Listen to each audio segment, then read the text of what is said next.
टकरा गए हो, छोटी सी बात पर सामने वाला बंदा ऐसे रिएक्ट करता है जैसा तुमने जानबूझकर किया हो। वो गाली देता है, पुश करता है और उसके पीछे 3-4 दोस्त खड़े होते हैं जिनके फेस पर काफी एटीट्यूड होता है। तुम ट्राई करते हो कामली बात करने की, पर वो मोमेंट स्लिप हो जाता है एंड अब तुम अकेले हो, सामने पूरा ग्रुप है, ना तुम फाइट कर सकते हो ना तुम पीछे हट सकते हो। और जब सब देख रहे होते हैं तब तुम्हें एक ऐसी बेइज्जती फील होती है जो तुम्हारे दिल तक लगती है। अगला दिन क्लास में लोग तुम्हारा मजाक उड़ाते हैं, तेरी फट गई तो कुछ बोल भी नहीं पाया।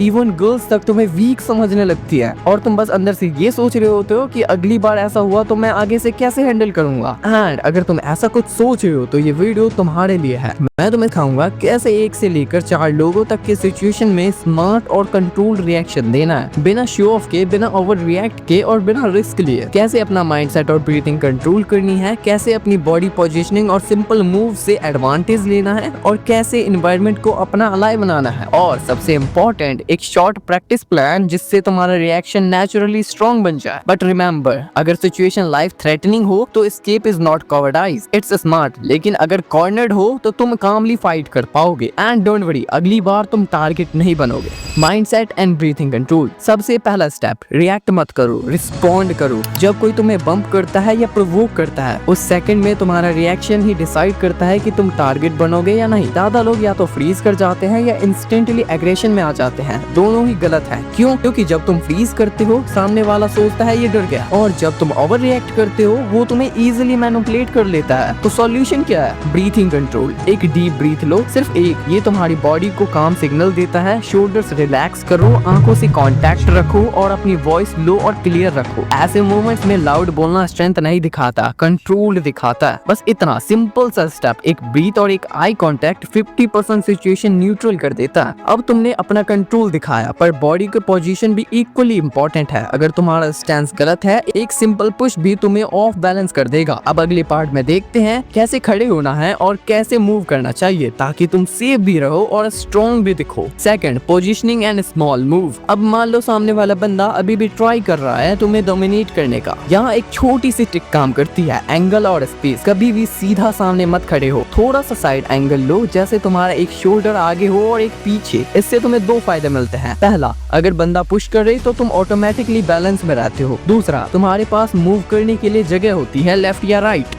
हाथ नीचे रखने की गलती मत करो, हाथ नेचुरली चेस्ट के आसपास रखो जैसे तुम कैजुअली बात कर रहे हो, पर रेडी पोजीशन में। एंड ये न्यूट्रल गार्ड कहलाता है, बिना फाइट स्टार्ट किए रेडी रहने का स्मार्ट तरीका। अगर बंदा बहुत क्लोज आ जाए, स्टेप बैक लो, बट आंखों से कांटेक्ट मेंटेन रखना। और अगर वो टच करे तो सीधा एग्रेसिव मत होना, बस एक स्टेप साइड में लो और कामली बोलो, भाई तू देख के नहीं चल सकता। वॉइस को काम रखना लेकिन फर्म। ये लाइन सिंपल है पर बॉडी लैंग्वेज के साथ डिलीवर हुई तो सामने वाला कंफ्यूज हो जाता है। ये बंदा चिल भी है पर वीक भी नहीं। अब सोचो, अगर सिचुएशन सिर्फ एक बंदे तक लिमिटेड नहीं रही, ये 2 या 3 लोग हो जाए, फिर क्या? नेक्स्ट पार्ट में मैं तुम्हें एग्जैक्टली ये बताने वाला हूँ कि मल्टीपल अटैकर्स के टाइम पे क्या स्मार्ट मूव्स करने चाहिए। Third, handling multiple attackers. जब ग्रुप इन्वॉल्व हो जाता है, सबसे बड़ा मिस्टेक लोग करते हैं वो एक के पीछे फोकस करते हैं, पर रियल लाइफ में तुम्हें हर एंगल का ध्यान रखना पड़ता है। रूल सिंपल है, position yourself so that only one person can reach you at a time. अगर तुम ओपन स्पेस में हो तो वॉक के पास मूव करो। बैक वॉल के अगेंस्ट होने का मतलब है कोई तुम्हारे पीछे से नहीं आ सकता। फिर आंखों से क्विकली आइडेंटिफाई करो कि कौन लीड कर रहा है। यूजुअली जो सबसे ज्यादा बोल रहा होता है या पहले आगे बढ़ता है, उस पर फोकस रखो। बाकी साइड विजन में रखते हुए मूव करो। यहाँ एक और चीज काम आती है, मूवमेंट अवेयरनेस। तुम स्टैटिक खड़े रहते हो तो इजी टारगेट हो, थोड़ा साइड स्टेप्स लो, थोड़ा सर्कुलर मूव करो। इससे अटैकर्स को एडजस्ट करना पड़ता है और उनका कोऑर्डिनेशन टूट जाता है। और सबसे important, don't hit unless absolute